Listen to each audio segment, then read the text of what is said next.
Oi,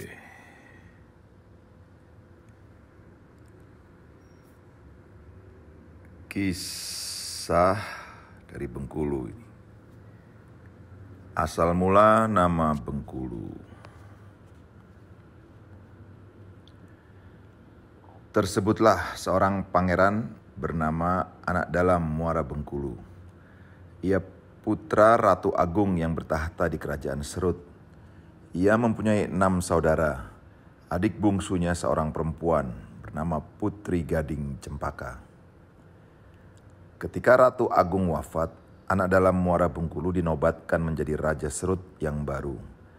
Anak Dalam Muara Bengkulu memerintah dengan adil dan bijaksana, melanjutkan keadilan dan kebijaksanaan yang diterapkan ayahandanya. Rakyat Kerajaan Serut pun hidup dalam kedamaian, ketenangan, dan kesejahteraan. Perdagangan Kerajaan Serut maju pesat.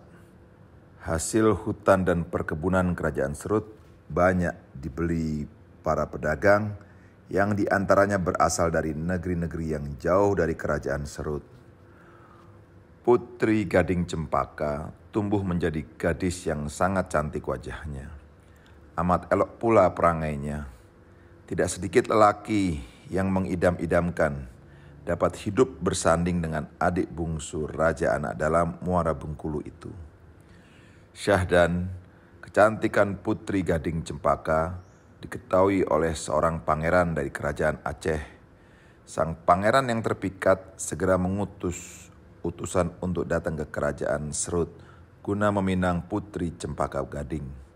Namun, pinangan itu ditolak Raja Anak Dalam Muara Bengkulu dengan halus.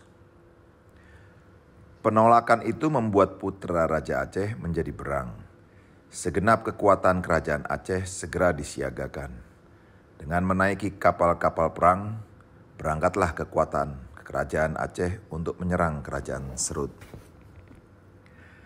Raja Anak Dalam Muara Bengkulu mengetahui rencana serangan itu. Ia juga merasa kekuatan Kerajaan Aceh sangat kuat. Perlu baginya menerapkan siasat khusus untuk menghadapinya.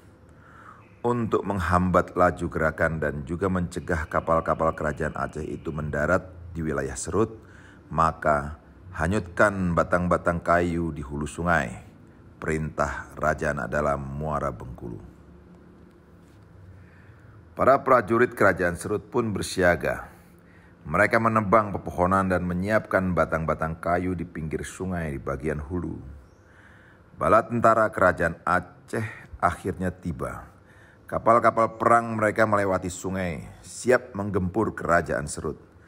Seketika dirasa telah tiba waktunya, Raja Anak Dalam Muara Bengkulu lantas memerintahkan penghanyutan batang-batang kayu dari hulu.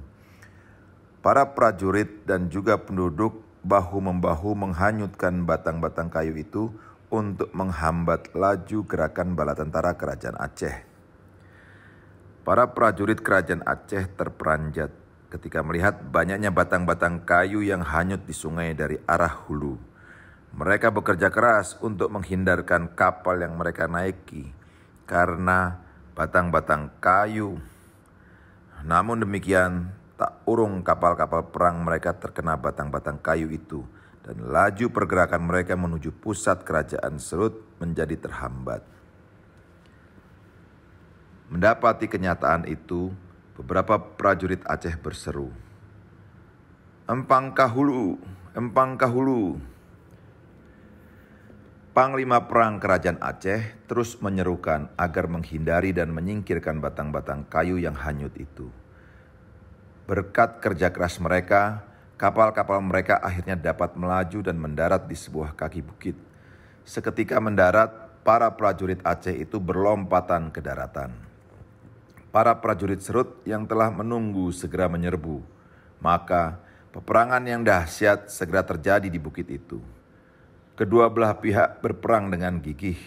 Korban-korban mulai berjatuhan dari kedua belah pihak.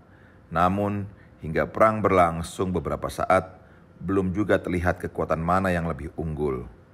Tampaknya, kedua kekuatan terlihat seimbang. Tak terperikan kesedihan Raja Anak Dalam Muara Bengkulu mendapati banyaknya korban yang berjatuhan. Ia seperti tak bisa lagi menyaksikan pertumpahan darah itu. Dengan diiringi 6 adiknya, kerabat kerajaan dan juga beberapa pengikutnya yang setia, Raja Anak Dalam Muara Bengkulu bergegas menyingkir menuju Gunung Bungkuk. Mereka bertahan di tempat itu. Perang akhirnya berhenti tanpa ada yang menang maupun kalah. Kedua kekuatan sepakat berdamai. Namun demikian, Raja Anak Dalam Muara Bengkulu beserta seluruh pengikutnya tetap berada di Gunung Bungkuk. Nama wilayah Kerajaan Serut kemudian berubah penyebutan namanya dari teriakan para prajurit Aceh, Empang Kahulu. Nama wilayah tersebut berubah menjadi Pangkahulu. Dalam sebutan penduduk, kata Pangkahulu itu berubah kemudian menjadi Bangkahulu dan akhirnya menjadi Bengkulu. Pesan moral dari cerita ini adalah perselisihan, perkelahian, dan juga peperangan hanya akan merugikan kedua belah pihak yang terlibat di dalamnya.